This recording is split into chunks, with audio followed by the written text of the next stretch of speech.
तो लाइटनिंग क्या चीज होता है बताओ। Sir very high current.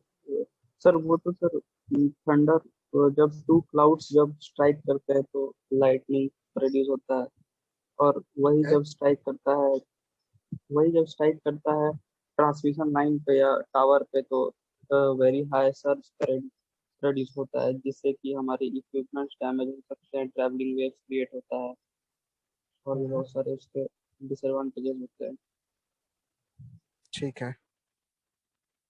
तो लाइटनिंग बेसिकली क्या है हमारा, short time high current discharge. ठीक है, शॉर्ट टाइम के लिए आएगा ठीक है, फ्रैक्शन ऑफ सेकेंड या 1 सेकेंड के लिए आएगा, 2 सेकेंड के लिए, और काफी हाई करंट होगा।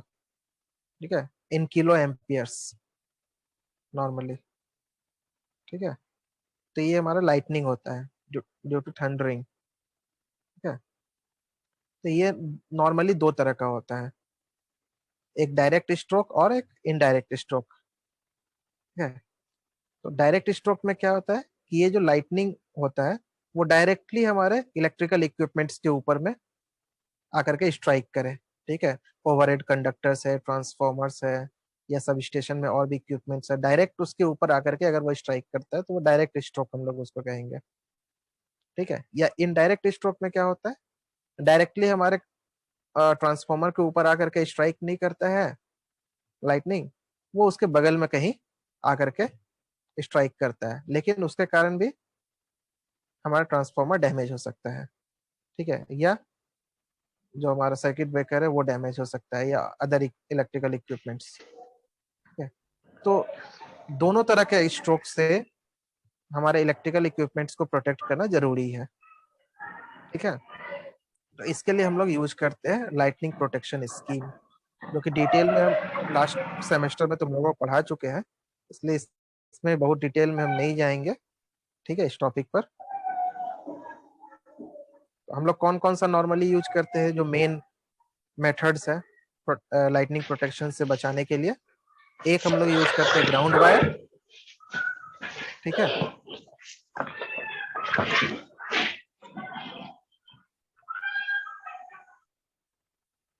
एक हम लोग यूज करते हैं ग्राउंड वायर, और दूसरा हम लोग यूज करते हैं लाइटनिंग अरेस्टर। ये दो मेन हमारा प्रोटेक्टिव इक्विपमेंट्स का हो या फिर प्रोटेक्टिव प्रोटेक्शन के लिए हम लोग जो यूज करते हैं, ये दो मेन इलेक्ट्रिकल इक्विपमेंट्स को।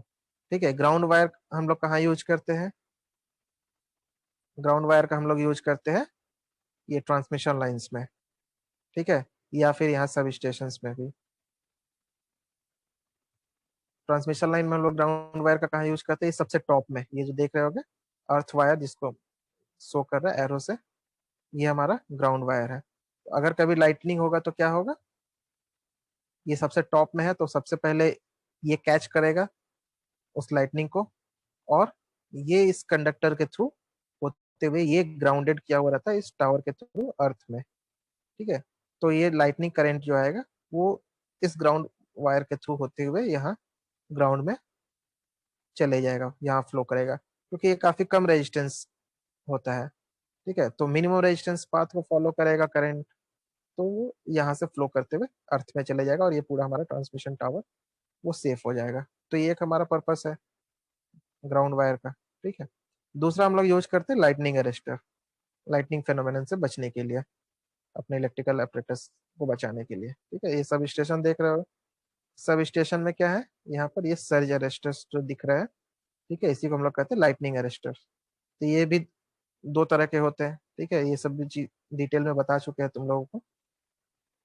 तो ये हमारा किस लिए यूज करते हैं, इसका पर्पस क्या है लाइटनिंग अरेस्टर का, लाइटनिंग को ये अरेस्ट करेगा। ठीक है, जब अगर लाइटनिंग होता है तो ये मिनिमम रेजिस्टेंस पाथ प्रोवाइड कराता है। ठीक है, और ये लाइटनिंग को अरेस्ट करके ग्राउंड में ट्रांसमिट कर देता है, जिससे कि हमारा इलेक्ट्रिकल इक्विपमेंट्स जो भी है वो हमारा सेफ रहे। ठीक है, तो नॉर्मली इस तरह से हम लोग लाइटनिंग से प्रोटेक्ट करते हैं इलेक्ट्रिकल एपरेटर्स को।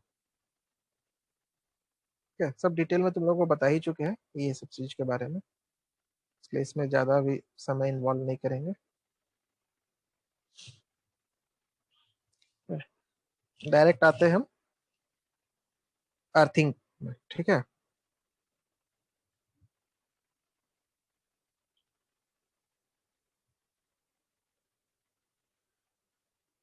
पहले ये बताओ कि अर्थिंग का जरूरत क्यों है।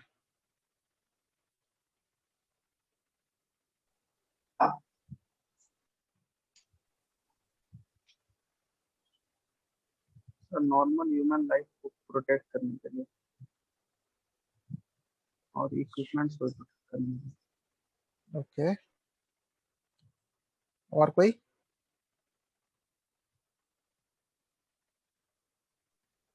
लीकेज करंट को पाथ प्रोवाइड करने के लिए। लीकेज करंट को पाथ ये सब प्रोवाइड को कर, प्रोटेक्ट करने के लिए सबसे किस चीज के लिए। डैमेज हो गया, इंजरी हो गया, डेथ हो गया, ये सब से बचने के लिए। ओके,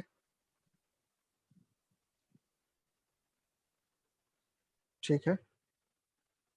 तो अर्थिंग का हमारा पर्पस क्या है मेन, कि हम लोग प्रोटेक्ट करें इलेक्ट्रिकल इक्विपमेंट्स को।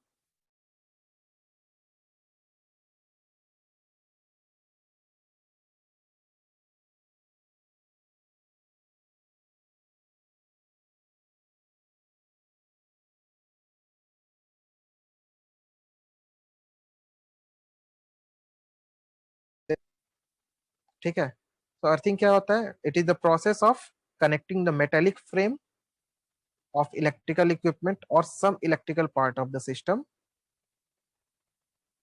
to earth, okay, and that is called earthing, और इसको हम लोग ग्राउंडिंग भी कहते हैं बेसिकली। ठीक है, तो ये नॉर्मली होता है हमारा दो तरीके का, एक होता है इक्विपमेंट ग्राउंडिंग और दूसरा हम लोग कहते हैं सिस्टम ग्राउंडिंग। इक्विपमेंट ग्राउंडिंग में क्या करते हैं, किसी इक्विपमेंट को हम लोग ग्राउंड करते हैं, उसको उसका अर्थिंग हम लोग करते हैं किसी इक्विपमेंट का। और सिस्टम ग्राउंडिंग में क्या करते हैं, पूरा जो एक सिस्टम है उसके किसी पार्ट को, एक पार्ट को हम लोग ग्राउंड करते हैं। ठीक है, इसमें क्या करते हैं, पूरे इक्विपमेंट को हम लोग करते हैं, और इसमें पार्ट ऑफ द इक्विपमेंट उसको हम लोग ग्राउंड करते हैं। ठीक है, इक्विपमेंट ग्राउंडिंग को समझने के लिए देखो, ये दो डायग्राम है। ठीक है, इससे तुम लोग समझ सकते हो इजिली कि इक्विपमेंट ग्राउंडिंग क्यों जरूरी है। Equipment grounding deals with earthing the non current carrying metal parts of electrical equipment. क्या कहने का मतलब है, it deals with earthing of non current carrying metal parts. ठीक है, ये एक मोटर है सपोज, और ये हमारा सप्लाई है, इस मोटर को सप्लाई दे रहे हैं। ठीक है, यहाँ एक लाइन है, ये इसका न्यूट्रल पॉइंट है। ठीक है, ये सर्किट पूरा हो रहा है, करंट ऐसे फ्लो कर रहा है अपना। ठीक है, यहाँ एक स्विच लगा दिए है, तो करंट यहाँ से पूरा फ्लो कर रहा है नॉर्मली, अंडर नॉर्मल कंडीशन इस तरह से। और ये जो डॉटेड पोर्शन है ये इसका फ्रेम है, मेटेलिक फ्रेम। ठीक है ना, तो नॉर्मल कंडीशन में क्या होगा, ये करंट फ्लो कर रहा है इस तरह से हमारा, लेकिन ड्यू टू एनी रीजन अगर ये हमारा इंसुलेशन इसका फेल हो जाए इस मोटर का, और इस आउटर, ये जो हमारा आउटर सरफेस है इस मोटर का फ्रेम जो है, यहाँ भी करंट हमारा आ जाए due to failure of insulation of this motor. ठीक है, करंट अगर यहाँ से भी फ्लो करने लगे इस आउटर सरफेस से, और कोई आदमी अगर यहाँ खड़ा इस आउटर सरफेस को टच करेगा, तब क्या होगा, करंट जो है मिनिमम रेजिस्टेंस पार्ट उसके थ्रू फ्लो करेगा। ठीक है, तो ये करंट जो है इस ह्यूमन बीइंग के थ्रू होते हुए अर्थ में चले जाएगा। ठीक है, तब पाथ क्या हो जाएगा करंट का, ये इस तरह से करंट फ्लो करेगा, तो इलेक्ट्रिक शॉक इसको लग सकता है, लग सकता है क्या, ये ऑब्वियसली लगेगा ही इस केस में। ठीक है, इसलिए यहाँ पर इक्विपमेंट को हम लोग ग्राउंड करते हैं। ठीक है, इसके जो आउटर सरफेस है इसको ग्राउंड करते हैं, इस फिगर में देख सकते हैं इस चीज को। ये जो इसका मेटेलिक फ्रेम है इस मोटर का, इसको हम लोगों ने इस ग्राउंड कंडक्टर के थ्रू यहाँ कनेक्ट कर दिया है। ठीक है, तो अब क्या होगा कि अगर यहाँ से करंट फ्लो भी करता है इंसुलेशन फेल होने के कारण इसके आउटर सरफेस में, तो क्या होगा, ये इस ग्राउंड कंडक्टर के थ्रू फ्लो कर जाएगा। ठीक है, इस ह्यूमन बॉडी के थ्रू नहीं करेगा, क्योंकि यहाँ जो कंडक्टर यूज करते हैं उसका काफी कम रेजिस्टेंस होता है, काफी पतला वायर हम लोग यूज करते हैं इस ग्राउंडिंग के लिए। ठीक है, काफी कम रेजिस्टेंस का होता है। तो मिनिमम रेजिस्टेंस पाथ उसको ये मिले इस करंट को फ्लो करने के लिए, यहाँ से वो फ्लो करता है। तो इस तरह से इलेक्ट्रिक शॉक से ह्यूमन को बचा सकते हैं हम लोग। इसलिए ग्राउंडिंग हमारा जरूरी है, अर्थिंग करना। ठीक है, तो ये हमारा हो गया इक्विपमेंट ग्राउंडिंग। तो यही चीज को यहाँ एक्सप्लेन किया हुआ है डिटेल्स में।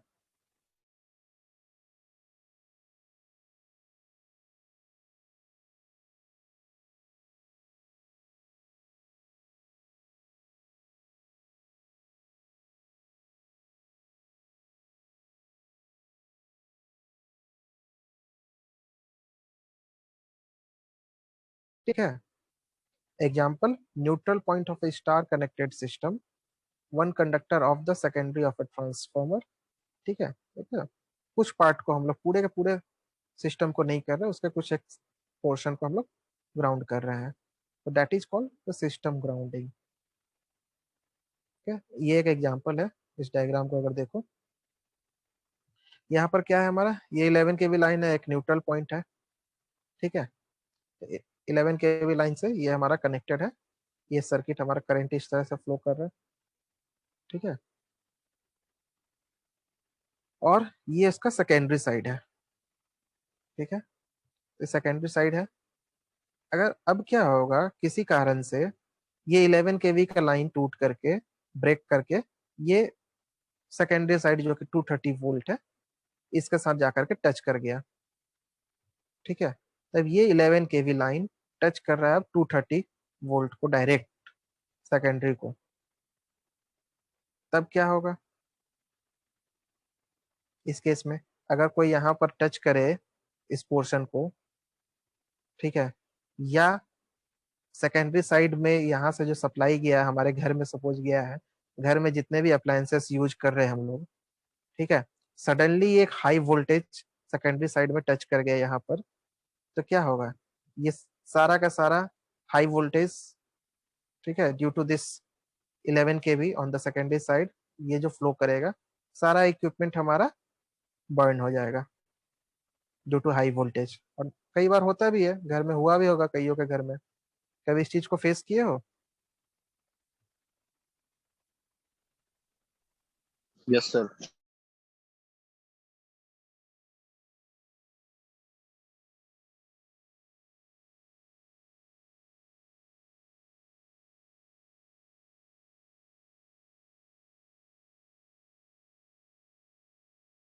आप में भी शायद तुम लोग अभी नहीं थे, अभी एक रिसेंटली हुआ भी था। 11 केवी कंडक्टर, जो सबसे लास्ट वाला गेट है टाटा मोटर्स वाला एंड का, वहाँ 11 केवी का कंडक्टर वो टूट करके, उसके नीचे में हमारा सिंगल फेज लाइन जा रहा था, उसके ऊपर डायरेक्ट आकर के वो टूट गया। ठीक है, टूट करके गिर गया। उसके कारण पूरा करीब 5-6 पोल का तार, जितना भी कंडक्टर था पूरा का पूरा, सब नीचे जमीन पर गिर गया ड्यू टू शॉर्ट सर्किट। जितने भी हॉस्टल्स घर में जितने भी थे अप्लायंसेस, कईयों के कितने सारे अप्लायंसेस, सब ड्यू टू हाई वोल्टेज, ठीक है, वो हमारा डैमेज हो गया बहुत सारे जगह। तो ये होता है ड्यू टू इम्प्रॉपर ग्राउंडिंग, अगर सही तरीके से अर्थिंग ग्राउंडिंग नहीं किया हुआ है तब। ठीक है, तो यही चीज देखो इस सर्किट में, यहाँ पर क्या किया, यहाँ पर ग्राउंडिंग कर दिए। तो ग्राउंडिंग करने से क्या होगा, अगर ये यहाँ पर आता भी है, ठीक है, तो ये ग्राउंड में हमारा चल जाएगा। ठीक है, तो करंट इस तरीके से फ्लो करेगा, तो यहाँ पर कम से कम चांसेस है कि हमारा वो डैमेज हो। ठीक है, इसके साथ ये भी डिपेंड करता है कि ये जो यहाँ से आगे सर्किट हम लोग आगे कंटिन्यू करते हैं, तो उसके साथ भी प्रॉपर अर्थिंग किया हुआ हो, प्रॉपर न्यूट्रल वायरिंग किया हुआ हो, ये भी मायने रखता है। सिर्फ इसी से सारा काम नहीं हो जाएगा। ठीक है, जो अप्लायंसेस यूज कर रहे हैं, जो घर में कनेक्शन है, वो भी प्रॉपर न्यूट्रल वायरिंग होना चाहिए। ठीक है, तो ये हम लोग कहते हैं, इस तरीके से अगर हम लोग करते हैं तो इसको सिस्टम ग्राउंडिंग कहते हैं। तो part of the system is grounded. ठीक है, एक और तरीका है ग्राउंडिंग करने का, जिसको कि हम लोग कहते हैं न्यूट्रल ग्राउंडिंग। न्यूट्रल ग्राउंडिंग में क्या होता है? It is the process of connecting neutral point of a three-phase system to earth, either directly or through some circuit element. Okay, क्या मतलब हुआ कहने का? The process of connecting neutral point of a three-phase system. कोई three phase system है, ठीक है, suppose एक स्टार कनेक्टेड सिस्टम है, ठीक है, उसके न्यूट्रल को हम लोग अर्थ कर दे रहे हैं, या तो डायरेक्ट अर्थ कर रहे हैं या किसी रेजिस्टेंस इंडक्टेंस को लगाते हुए उसको हम लोग अर्थ कर रहे हैं। तो ये हो गया हमारा न्यूट्रल ग्राउंडिंग, न्यूट्रल को ग्राउंड कर रहे हैं, ठीक है।